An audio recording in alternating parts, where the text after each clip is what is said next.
Эрхэм үзэгч та бүхэн Монгол орны 4 сар цаг агарын төлөв ямар байхыг танилцуулъя.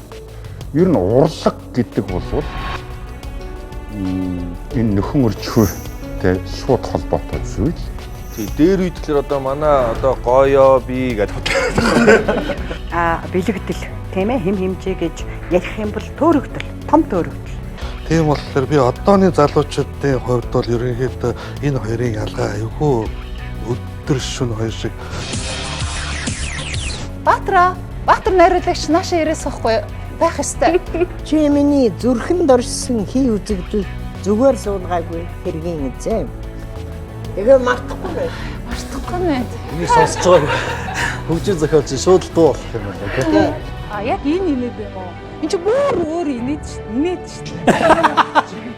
Бүрэн зураглал, цогц хөтөлбөр, Бямба гарагийн 19 цаг, Бямба гарагийн 15 цаг, 23 цагуудаас Eagle News телевизээр